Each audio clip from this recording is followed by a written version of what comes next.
everybody. Welcome to the Blind Spot Project. And this is the show where we talk about a blind spot that we have, a movie that's popular or beloved by critics or a cult classic or whatever it might be. We talk about it and share our thoughts, and it's super fun. And today I was just about to try to do a terrible French accent, but I will spare you all. But we are going to France and we are talking about Jacques Demy, the great French new wave director, and we're going to talk about two of his films, especially his classic, The Umbrellas of Cherbourg. And I am film critic Rachel Wagner, and Manda's here. Hi, good to be back. How's it going? It's good. I just finished work and I'm tired, Nice. but I'm Yeah. so excited to do this with you. This Yeah. is keeping me going today. I just want to say Yay. that. So, yeah. Yeah, I didn't realize when we were making this plan, because usually I try to have like quite a bit of variety in what we're reviewing. I try to have some cult classics, try to have some critically praised films, some Mm. popular films, just a bunch of variety. And I didn't realize that I didn't think about the fact that we would have two musicals in a row. So it It's is my okay. podcast. So what are you gonna do? I mean, Exactly. Like one you're making the rules. And musical. technically, to be fair, like I'm the one who didn't watch this one before. Like, so this is technically my blind Yes. spot. And Rachel was Yeah. kind enough to watch it. Let me do this. So Well, yeah. yeah, and what's funny is next month we're doing Heathers, and there's a really fun musical based off of Heathers. So we could Yeah. just be like have a musical theme to the year. I'm excited. Of course. Oh my God. Why not? Let's just Yeah. mix it in. You can't go wrong Yeah. with a musical. Makes everyone happy. Have you heard of this movie, Umbrellas of Cherbourg? I did. And before Yeah. we get into it, the only reason why I knew about this is because when La La Land came out, Yes. that's what everyone was talking about. And after watching this to the very end, I Yeah. was like, wow, Damien Chazelle. It's like you did not even try, Yeah. my guy. And that and it aggravated me Yeah. even more. And it made that like Moonlight win so much better after watching this. I was like, oh, so it's a total ripoff of that's what Yeah. you I did mean, here. I'm sure he would say, "Oh, it's just an homage to the Brothers of Cherbourg," but I think you'd have a hard time making that case. I mean, aside from the location, they are Yeah. extremely similar, So except for in case of the Umbrellas of Cherbourg, they actually have like a more legit reason to be separated than they do in La La Land. yes, I think that yeah, anyway, the montage at the end, like he kind of Yes. smashed it all together, so it's not as Well, I mean, like it's just like in tied La into La that. Land, the thing that I always got annoyed about that movie is Mm, that they don't even try, they especially don't. her. They don't even Yeah. try to save their relationship. Like they're just No. like, "Oh, I have to be in a movie. Bye bye. My Yeah. dream is more important than actual human beings." Like, well, what? It's And like you could have both. What are you talking they, about? I always feel like saying to her, "I'm like, do you understand that this doesn't happen every day? Like, I know. not everybody is lucky enough to have one love in their life, let alone multiple, and to just discount it because I want to be in a movie is I ridiculous. know. And I It's think so that the only foolish. reason that was like they left each other and they left it hanging is just so that montage at the end when they see each other could hit. Like Now that I think here about is a much more valid reason to be separated because yeah. he is literally called away to war. Yeah. So like It's like that makes more sense here, yeah. Chazelle. Sorry. And like Like, and her choices make more sense because she's got a child at that time and she's got all of yeah. that going on. So like their choices are just so much more legitimate versus like I want feelings. Bye bye. Yeah, and they're like life altering. It's life altering considering what happens to her in this film. I know we're gonna do like Yeah, we're gonna yeah. break it down, but I'm just like, okay. Like To me, the only way that I think La La Land, aside from it being like pretty and well made and some good yeah. acting and stuff, all that great. But as far as the story, I think the only way it really makes sense to me Mm. is a story about like the follies of youth. right? Yeah. Like if you Yeah. take it, I don't know if that's necessarily the message that Damien Chazelle intended. I think he genuinely believes that going after this dream of being a movie star is more important than this relationship, or is like that's the real like valuable thing. Oh, you don't give Like up on that's your the love. dreams. Yeah. Like Uh that's the love of your life is your dream, basically. That's yeah. how I interpreted that Yes. And so I afterwards. think Yeah. he believes that, but I think the Yeah. more interesting interpretation is that like look how foolish these two young people were. They had everything. They had true happiness Mm-hmm. and they gave it away for this illusion, this mirage of happiness in this job, in this making a movie or owning a club or whatever. And he fights harder than her, so I've always been way more sympathetic to him. He really Same. tries, like he's willing to be part of the John Legend band and like do all that stuff because he Yeah. loves her. And but that's in her mind, that's a sellout. And because the dream is what's really important. When it's no, that's not what's important. What's important is the love and the people in your life. That's what's important. Your And once like job is just a means to an end. yeah. Yeah, and I agree. Like I totally Yeah. agree with that. I think that's why like even when Emma Stone won, because I thought it was a fine performance, but now Yeah. like that we're talking about it, I do think that it's more like I just dislike the character so much that it kind of rubbed off. And like, why are you winning for Yeah. playing this type of character? But Because it wasn't anything grand, and I don't think anyone could really connect with her either on that yeah. case, But you if you know? look at it through the lens of the follies of youth, and look Yeah, how foolish they both were, especially her. And especially then at her. the end, when she's looking back and being like, this is what we could have had if I hadn't been such a fool. Then that Yeah, that whole moment means way more. yeah, you're right. You're absolutely right. Yeah. Yes, Rachel. We love it. So there you We go. That is the we correct interpretation of La La Land. Thank we you, didn't David mean to Chazelle. we did not mean to go off on La La Land, but things need to be You said. can't not talk about it with Umbrellas of Cherbourg. It You is can't it's so so heavily influenced. like it's so blatant. I'm like, Yeah, it wow. really And then is. for me, it's like because I watched La La Land, I'm like, is it this gonna be like that predictable for me to watch the three parts and be like, are you serious? And Mm-hmm. it was. I was like, oh. And then for me, in the middle of it, Mm-hmm. because you can kind of tell where the story's going to go after that.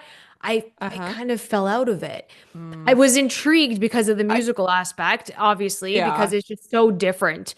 And he did it I, extremely well to me, and but I I was and I just think they have such good chemistry, which they do they in La La Land as do. well. They have such Yeah. good chemistry, and I think I would be a little bit more like I could see more that argument about the predictability of the story because it's like a Mm. classic tragic love story. It might as well Yeah. be like your Romeo and Juliet without them dying at the end. You know, like a classic tale of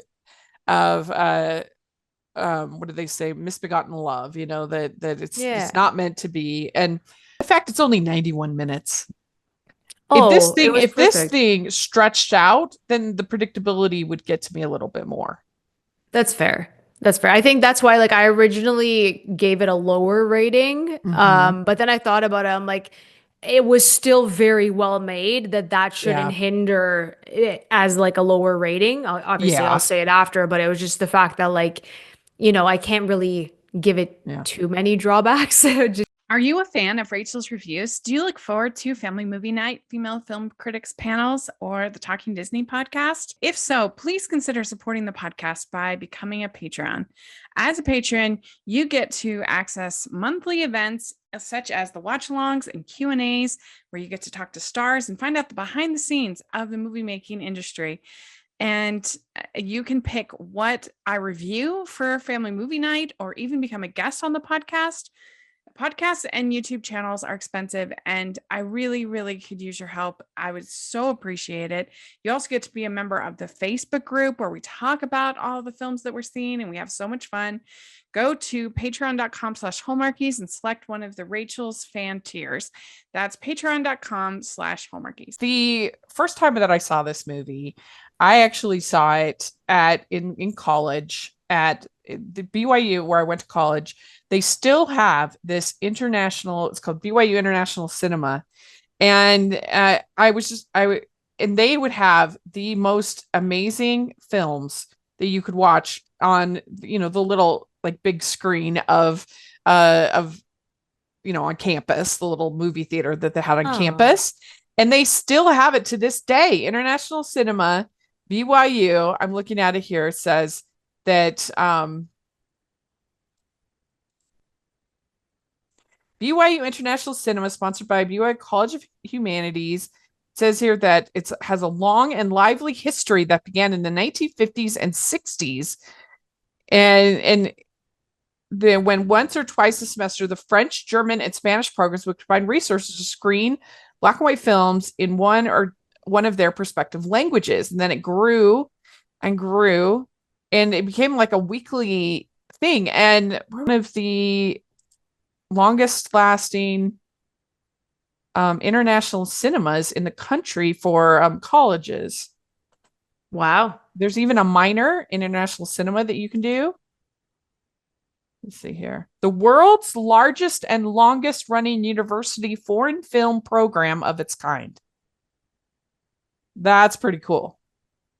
Free screenings. And, I didn't even think about it, but they're still going. Anybody can attend. You don't have to be a student. I'm like, why going? This is ridiculous. But yeah, they have every week. They have screenings. That's so good. I love that. Yeah, the BYU International Cinemas. And so I saw the Umbrellas of Cherbourg there, and it was by far the best thing that I saw during my time with international cinema. By far my favorite. That's so nice. Yeah, probably because I am such a musical slut. I love musicals. And but it was just so beautiful and heartfelt and just, I don't know. For what it's trying to do, I do think it's kind of a perfect movie.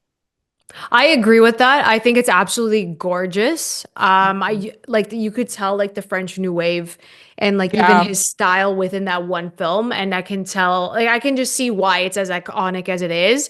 Like cinematography is gorgeous, the direction's fantastic, breaking it down into 3 parts. That structure is great, but even like just the shots in here, they're so like lasting. And there was that one where he gets on the train, that one scene where he gets on the train, and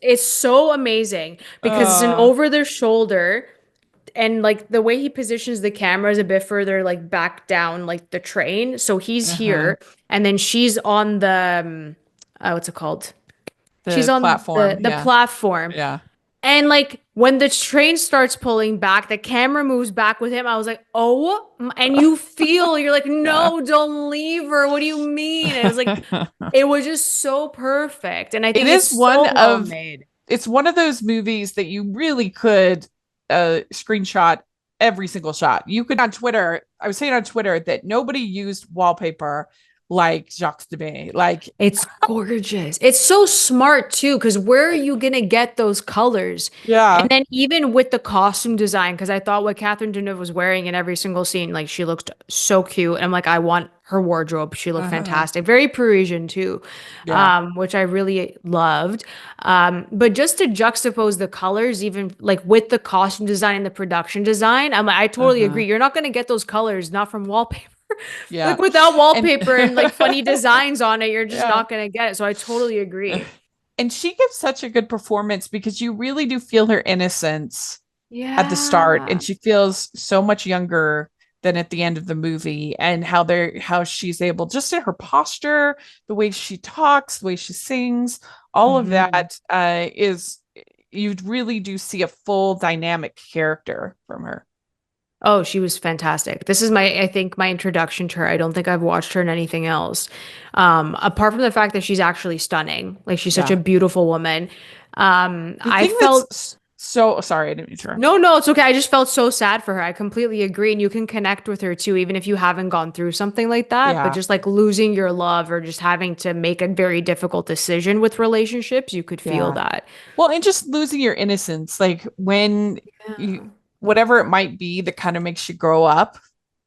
Yeah. Some of it's a lost love, some of it's the death in the family, some of it's, whatever. We all have our moment where it's like, okay, we put childhood behind us, and it's and she certainly does here, and you really see that in her performance. And what's amazing to me is that every the whole movie, she's dubbed because her singing voice is dubbed, which the whole movie's singing. So like how they were able to pull that up. They were all dubbed. Their singing voices were all dubbed. And yeah. That's so tough. Oh my, yeah. I feel for them even more. Oh my goodness. That's crazy. Yeah.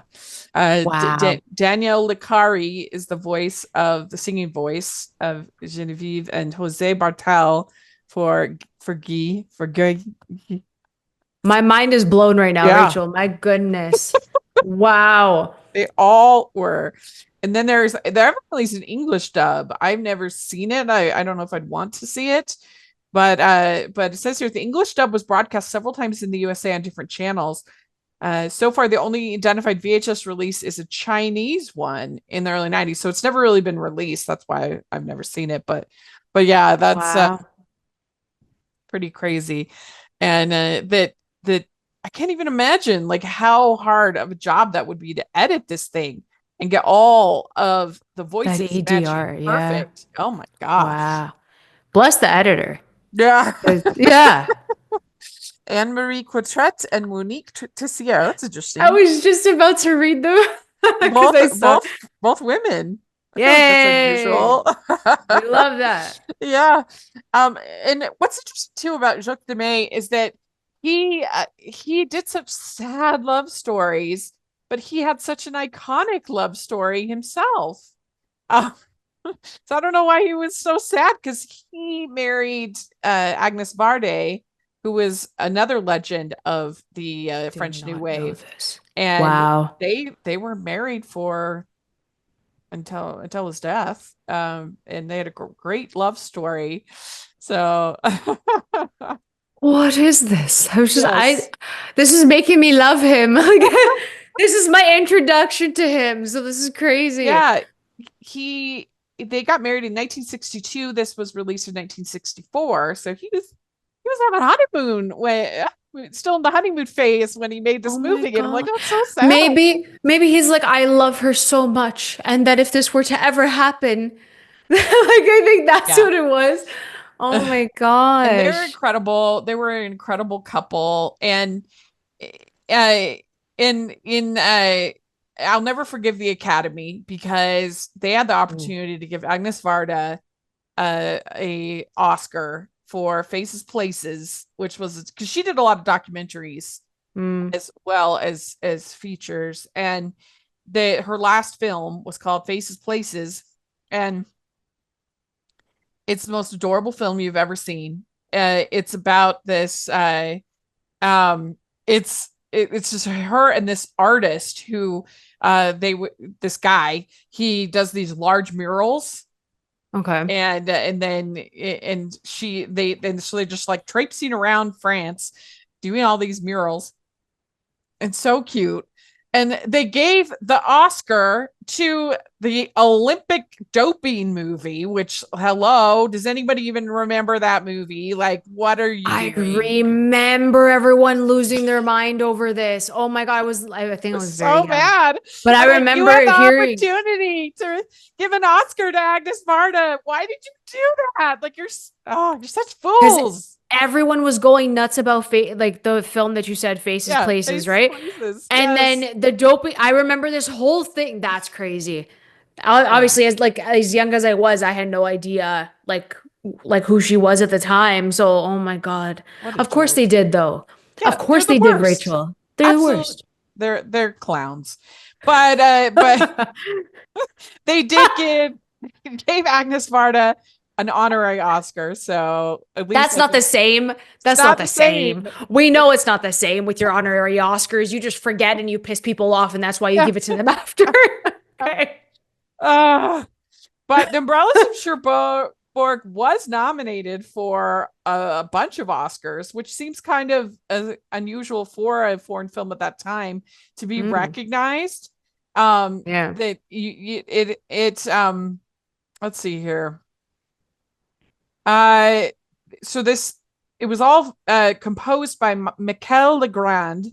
He's incredible. He ended up winning 3 Oscars. Good for him. And not for this film, but but 2 of the film's songs became hits and were recorded by different artists. I Will Wait for You, which is the main theme of it, and Watch What Happens. And it's interesting. They tried to make it into a Broadway musical. Really? Yes.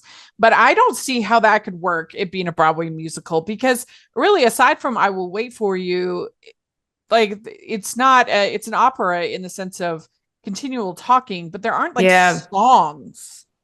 There's no songs. And I think that's also why it can turn people off, because it's very dialogue heavy. Yeah.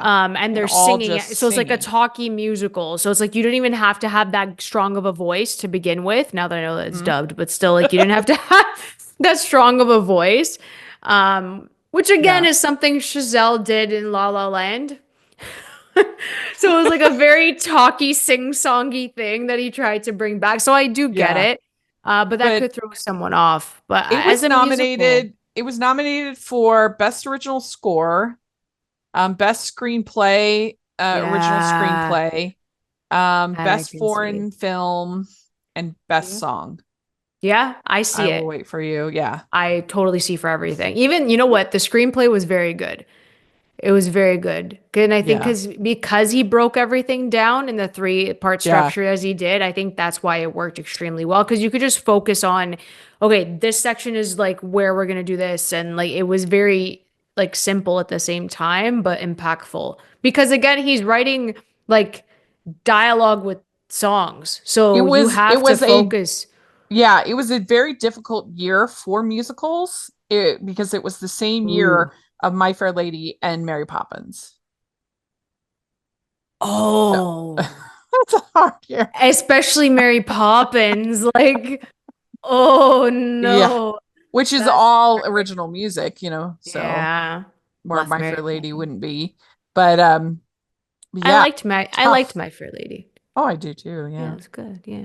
Yeah. But yeah, I mean, tough year. That's really that was an amazing year for musicals. It was also the year of The Unsinkable Molly Brown. That's a musical. Wow.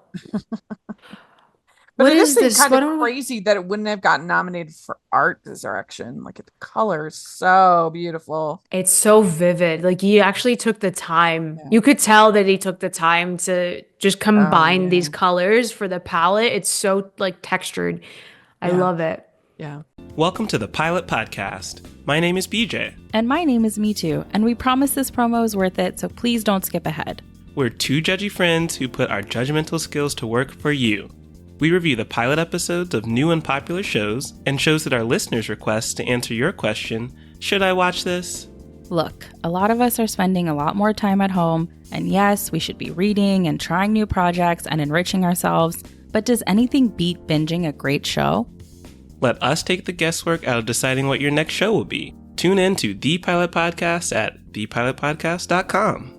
I think so. Let's talk about the nuts and bolts of the story. So we have Genevieve and Guy, and they're falling in love. They are going on their date, and her mom is very concerned about her and making sure she gets taken care of. Her mom runs an umbrella store, custom made umbrellas. So that's where you get the whole.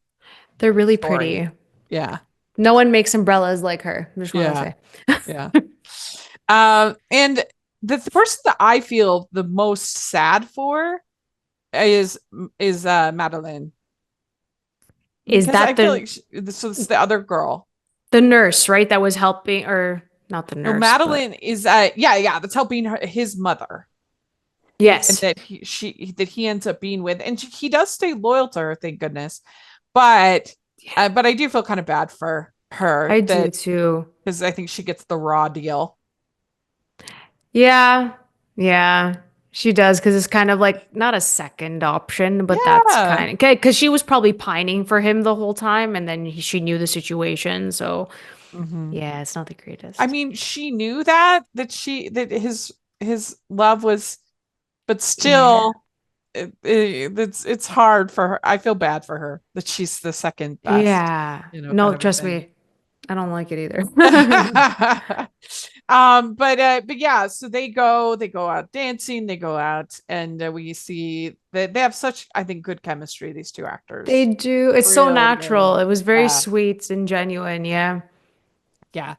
And then we get that amazing train station goodbye. Oh, stunning.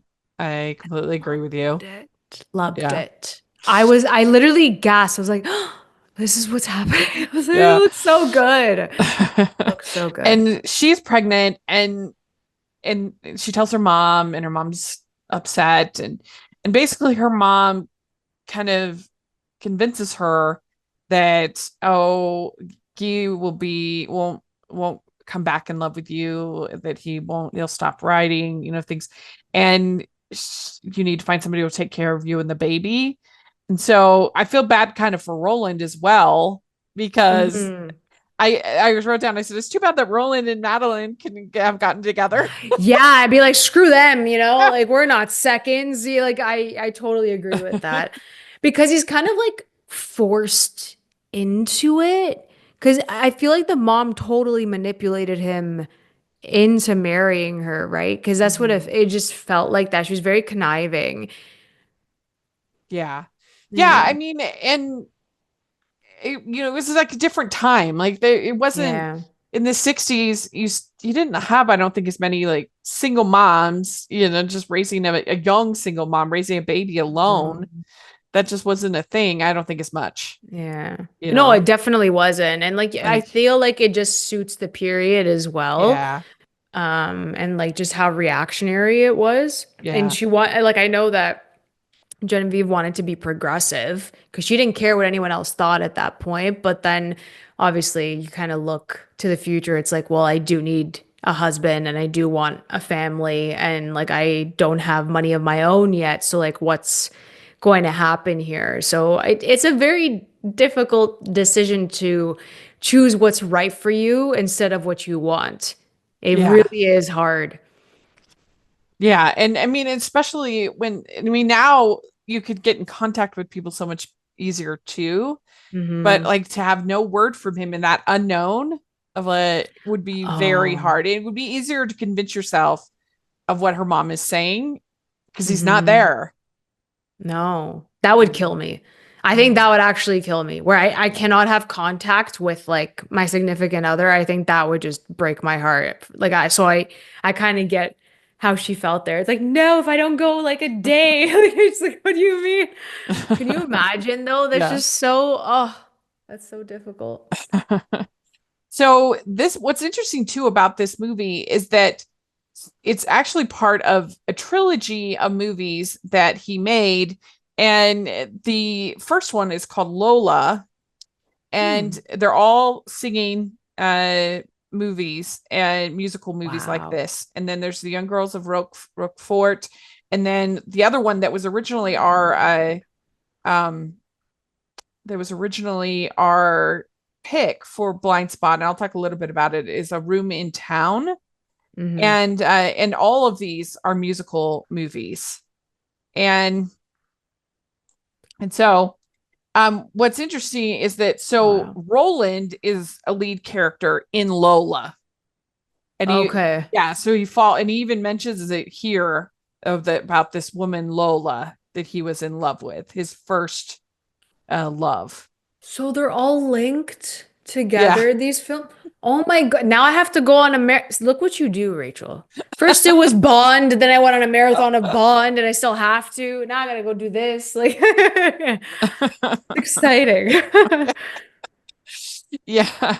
I mean, you can't go wrong. So yeah. This is a very good deed that I've done. Yeah, it's true because even you said A Room with a View is the one It's that's called also It's called A sorry. Room in Town. In Town. Why did I say A Room with a View? Sorry, that's a totally different It's a movie. different movie, yeah. A Room in Town Yes. is tied to this as well. But I read the synopsis to it, and you said that it was it's also like a musical. But I read the synopsis, and I'm like, this is interesting now that it's a musical. I was like, I wonder how that's. Yeah, it's exactly. Wow. Yeah, it's also a musical. But I think that the three that in the trilogy, I'm trying to find out, make sure that, let's see here. Unless you just said so it's Lola, Umbrellas of Cherbourg, and then I want to make sure I say the right one is the third one. I think it's the Young Girls of the Young Girls. Yeah, I think that's it is that one. Apologies, sorry. But A Room in Town is very similar. It's similar. It's still a musical, but like I said, I was like, holy, it's an operetta musical. Every line of dialogue is sung in with all these movies. Yeah, unbelievable. Wow. Yeah. Bless him for continuously doing it. Good for him. Kudos, because that takes guts to just stick to something like this and keep going. So, but I do like when that every pregnant woman is beautiful, is always beautiful. I love that line. It's really nice. It's so nice because I know my friend, my colleague at work is pregnant, and she's like, "Oh my God, I look like this and I look like that." I'm like, "No, you're beautiful. You look fantastic. What are you talking about?" That's such an important line. I love that. Yeah, that got me in the feels too. And it makes you feel a little more nuanced to the mother. She's just not like a total villain. No, she's not. She just wants the best for her daughter, and maybe she didn't have the best life either. So she's like, I don't want you to make similar mistakes or anything like that and end up like me. So I get that. Yeah, I mean, that a certain degree, like there is some truth that financial happiness is a lot of happiness. We don't like to think of it, but it is true. That's true. That those burdens can be very onerous on so you just don't struggle at the end of the day, right? Or else you make your own happiness too. And also like Roland's like a good person. It's not like it's not like she's thrusting some villain on him or like a horrible man. No, I totally agree. We'd like to take a second and thank our sponsor for this episode of the podcast. It's the Hallmarkies merch store. Are you looking for that perfect gift for the postable, Hardy, or Hallmarky in your life? What about getting that t-shirt or hoodie that will help you stand out at your next holiday party? Now is the time to check out the Hallmarkies merch store. Full of festive designs by artists like Jessica Miller, Carrie from Hallmark Comics, and more. You can even have more than just shirts, but totes, cell phone cases, notebooks, mugs, and more. And it isn't just Hallmark. We have designs for Anna Green Gables, Man from Snowy River, The Nanny, and more. Every purchase at the merch store goes to help support the podcast and allows us to make the great content you know and love. There are frequent sales, so go to tpublic.com/stores/hallmarkies or see the link in the description. That's tpublic.com/stores/hallmarkies. Roland will protect you like one of my umbrellas. Like poetic. We love this. It's so nice. I love the way that they do transitions throughout this movie. Those editors were incredible. But I absolutely love the scene when she's trying on the veils and she does like a couple twirls and it goes, woo, and it's the wedding. Cool. Yeah. So cool. Even there was one scene at the dinner table where she and Roland are facing each other and the camera placement, it's like she's looking directly at the camera, not even like overhead, like it's like directly at the camera, and she's just so sad because she has to she realizes like what needs to be done here. But that moment too, I'm just like, oh my God, it's so well done. Like, when she says, I would have died for him, so why aren't I dead? Oh. It's such a good line. It's so good. Beautiful. I love it. And then he comes back and he like quits his job. He's acting like a hoodlum, and at a certain point, he gets a prostitute. She says, "You can call me Genevieve if you like." So he's just in a very low place. Yeah. Yeah. And then and I mean that's very French. and Jacques Demy does love having prostitutes in his movie. Good to know. Good to know.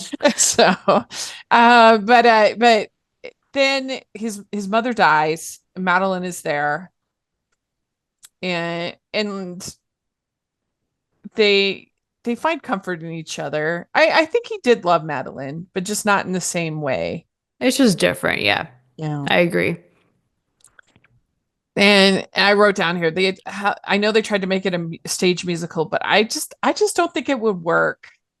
You'd have to, I mean, you'd really only have two songs from this. So it would just be the bare bones of the story. I feel like, is there enough there to make? I don't think so. This is 91 minutes. You're going to make it a 2.5 hour musical. You're going to add another hour. Most musicals these days are 2.5 hours. Yeah, there's like no way you can. Not this one. Because it's also like, it's just so simple.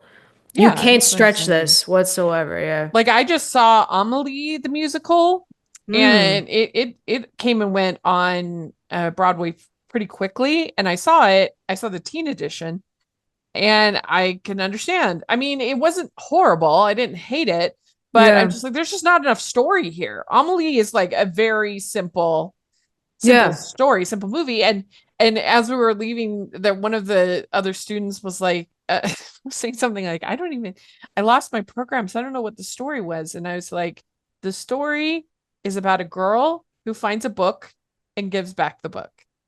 That's the story of Amelie. It's true. Yeah, you can't do a musical. You can't. It's like not even one act. Like you can't do that. No. But he purchases a gas station, and then he proposes to Madeline. And she says, "Have you stopped thinking of Genevieve?" And he says, "I want to be happy with you." So he didn't even answer her. Yeah. Got it. Yeah. So he is committing to her, but she's got to know in the back of her mind that she's just not his true love. No. That's so hard. That's so hard. And Roland has to know that too, but it feels like I feel more sympathy for Madeline, because I feel more sympathy for her too. And I do think that it's like this big elephant in the room. Like it's an unspoken thing that just they're just never going to talk about in their relationship. And I guess that's fine. But it's devastating on like multiple levels by the end of this. Here's a question. Would you consider, because of this last act of this movie, would you consider it a Christmas movie? Yeah, I consider it a Christmas movie. I consider Die Hard a Christmas movie, Yeah. Rachel. You can't ask me that. Like, Die Hard, there's no question. I mean, thank you. Die Hard, it's the whole thing takes place at a Christmas party. He says ho, ho, ho at one point. There's a Santa Claus costume. The whole reason he comes into town is because of Christmas. He's there visiting his family for Christmas. Like, it is like that one. There's no question. It is undeniably a Christmas movie. Thank you. But this one, it really is just this last act. But it's so iconic. It's so beautiful. And that I think you could make the argument. I really do.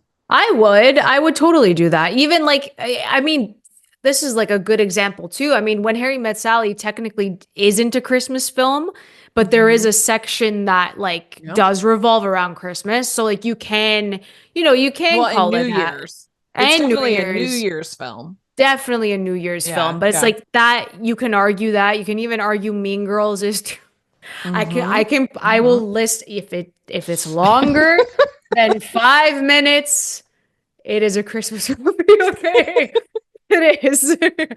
I will argue. But I think it's kind of amazing and telling that so their son, Madeline and Guy, their son is named Francois, and that's the same name that Genevieve gives her daughter, is named Francois. It's so cute. It's so cute. And that moment where she's like, she's a lot like you. I was like, oh, it hurts. It Yeah. sucks. Like, I mean, this it's whole terrible. scene, this ending is absolutely perfect. It is Yeah. beautiful and touching and just the right choices that Demi makes here with their connection, but then they're still respectful of their spouses, like just the right amount of like longing and regret. And what I think is interesting is, so in La La Land, you kind of have to have the montage of what could have been. The director Chazelle has to tell us what that is. He has to show us what that is. Whereas with these two, we don't need that. No. We don't need to see some montage of the life they could have had together. It's obvious just from these two children and from who they are as humans and their chemistry together, which I think is kind of interesting. No, you literally took the words out of my mouth, because I was going to do a comparison of that too. And it's so different. And I feel like the ending of Cherbourg is just so much more impactful than the montage.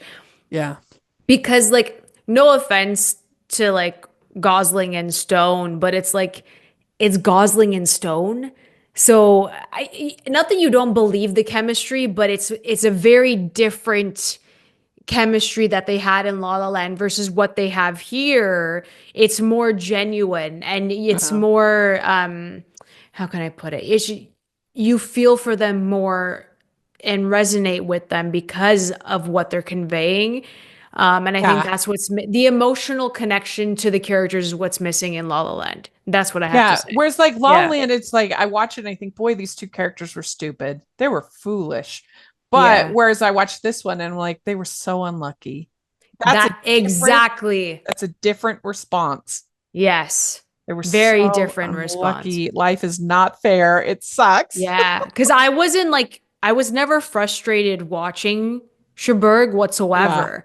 Because like you're just sad watching it. You're like, are you serious? This is what's happening to them. And then the final moment. But with La La Land, I'm like, why would you make this decision? I thought she was so dumb. Anyways, we're not going to go back to that. But it's so different. And yet we still have to speak about La La Land because it's such a rip of this film. And even though he did it somewhat differently, it does come down to the montage versus this final scene. It really does. Yeah. I mean, the one thing I do have to say is I do think that the Damien Chazelle introduced a lot of people to the Umbrellas of Cherbourg that probably would not have found it otherwise. So I'm always a little bit kinder to remake or homages that I feel like are a little bit more obscure or a little that maybe people might not know about. And then people will get introduced to the film because of that.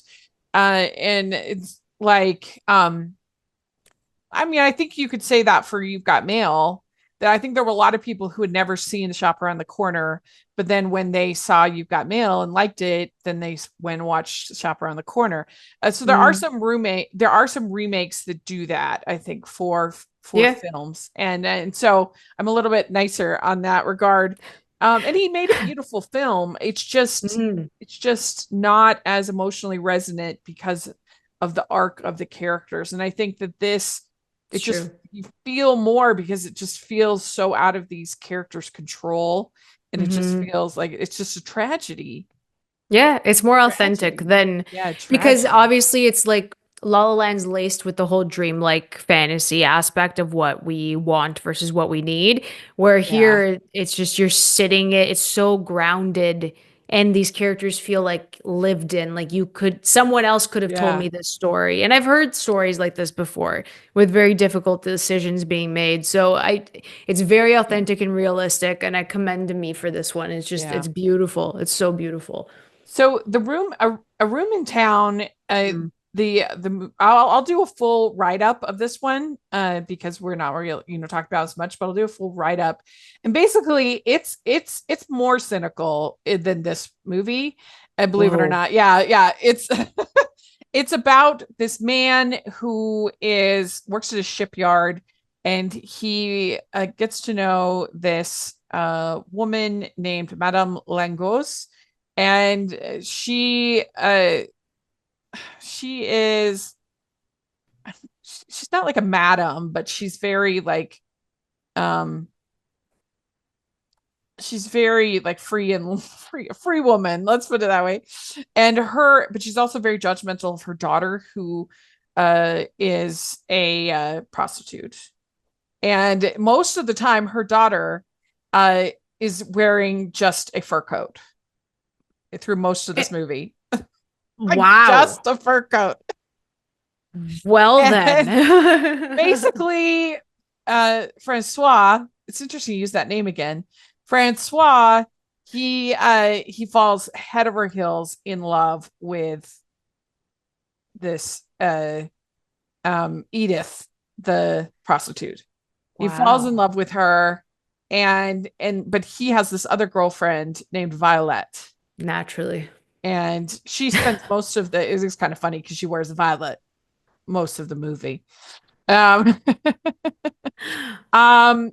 Basically you have lots of drama going on between Edith, and the thing about Edith is that not only is she a prostitute, but she's also in an unhappy marriage.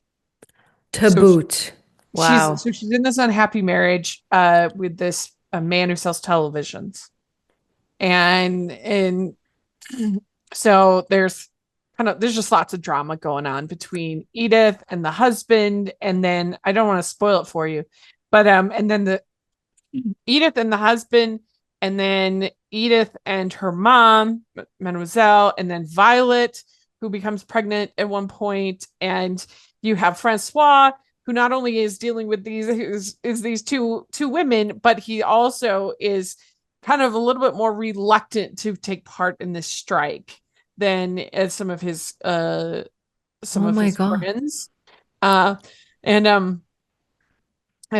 So it all leads up to this kind of dramatic strike protest in front of the to the shipyard. And that sounds like a lot. People are injured, and it's all done to full music. So honestly, that sounds fantastic. Yeah. It is on Criterion Channel. So now that you have it, you should check. Yeah. Just look in. They have a whole Jacques Demy section. Yeah, so I think I'm gonna look into it. And it's more cynical than the Umbrellas of Cherbourg, because our two lead are particularly Francois isn't as innocent as either. Umbrellas of Cherbourg, it's tragic because both of our characters are so pure. Yeah. They're so and whereas in this case none of the characters are pure. They're all kind of not very good. I mean, from what you're telling me, I'm just like, whoa. Violet's the only one that bless is her, a pure character, and she gets that's so funny. mixed up in all of this. So, but it was a good movie. I liked it. It was a good film, and it sounds also good. Yeah, 90 minutes. And he's speaking my language.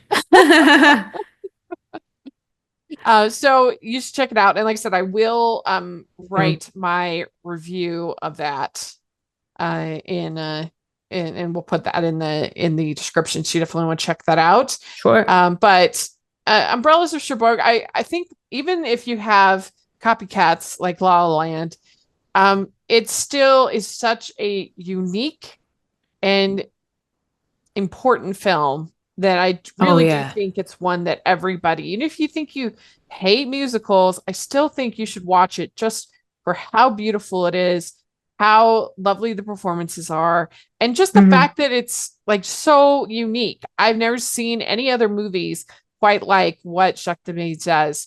And so I just feel like this movie should be part of every person's film school education. You know what? Like, now that I think of it, because I studied French New Wave in university, this was not even mentioned. That's insane. It wasn't even mentioned. And I was like, okay, yeah, we have Breathless, and we had a couple. Cleo from 5 to 7 they showed us. Okay. But this one, I did not hear of it whatsoever. And I would replace this Sorry, I would replace Cleo from 5 to 7 with That's Agnes this one. Varda. Yeah, I would. Yeah. No offense to her, but I would. I would replace him, or at That's least like have it in interesting, tandem. And I know like Breathless, you have to teach. Like I get that, but at least have it in tandem, especially if they were in a relationship. Yeah. I think it'd be really cool to like show that contrast, right? Yeah, I agree. Yeah. I mean, I certainly would put it over Cleo 5 to 7. Both good films, but Yeah. I just don't. How do you have a unit? Did you watch the 400 Blows? Yes, we watched the 400 Okay, Blows. okay. Yeah, we did. Sorry, yeah, that's the one it escaped my mind, but that one, yeah. Yeah, we Yeah, I watched feel like that. how can you have a unit on the French New Wave and not talk about Jacques Demy? That's Wasn't insane. even mentioned. That's I swear to you. crazy. Yeah, it's nuts. It's nuts. Like So, I get like talking about Jean-Luc Godard and yeah, standard. even though young Godard I admire, but old Godard I do not. Oh Young my Godard, gosh, he's like painful. crazy. Like young, like his early stuff, I'm like, wow, like it's incredible. So, well, let us know what you think. And I actually have a review of Umbrellas of Cherbourg for that I did part of my foreign language movie month. That I'll put for family movie night. I have that in there, and I'll put a link to that. So if y'all want to watch like a shorter, little 5-minute, review, you can check that out as well. And yeah, this is really fun. And like I said, so next month we're going to talk about Heathers, which I'm really looking forward to it because I have seen the musical and I love the musical. And you know what might be fun is they have a pro shot of the musical. So we could maybe talk about both. I'm so down for that. I yeah. love Heathers. So even like if I've never actually we can do that because I've never seen the musical. So if I see perfect. the pro shot and then you watch Heathers, there we go. Boom. Yeah. So they have a pro Done. shot of the musical. It's by the same guy who did Legally Blonde, the musical, which I love and adore. Yes. Good. Oh, that makes me happy. It's really good. Love And so it. anyway, so that'll be super fun. But it's just like an unusual circumstance where I've seen the musical before seeing the original film. Oh, it's different. Yeah, I'm pretty sure it's different. I'm sure. So, but that will be interesting. And so that's what's happening next month. Let us know if you've seen Umbrellas of Cherbourg. How do you feel about it? Where does it stand for you as a classic? Love to hear in the comments section or on Twitter. And Manda, how can people find you? Yeah, you guys can always follow me over at AMXND Reviews on Twitter. You can find me on Instagram at Amanda Guaraggi, and you can check out my website, candidxcinema.com. Great. And you can find me at Rachel's Reviews, all of our social media, iTunes, YouTube, and on Rotten Tomatoes. So check that out. And also at Hallmarkies Podcast, we had really fun for Hallmarkies Podcast. My friend Terry and I, we did a series where we ranked musicals. Well, first we did rom-coms by the decade, and we did that for musicals. And in my classic musicals, I had Umbrellas of Cherbourg listed in there. So that was a really fun series too. If you like rankings, if you like, that kind of thing. So you should check that out. And if you are listening on iTunes, please leave your ratings and reviews. Really appreciate that. And if you're watching on YouTube, please give the video a thumbs up, subscribe to the channel. We appreciate that so much. And we have the Patreon group, which is the biggest way you can support everything we're doing. You could be part of watch longs and Q&As. You get to meet talent, super fun. We've had some pretty cool people on for the Q&A. We've had Mary Lou Henner. We've had James Denton. We've had Lacey Chabert on. So that's amazing. Yeah. And it's a free for anybody who joins the Patreon can participate. So please check that out. And we have a merch store. We get tons of cool designs. And thanks so much, everybody. We'll talk to you later. Bye.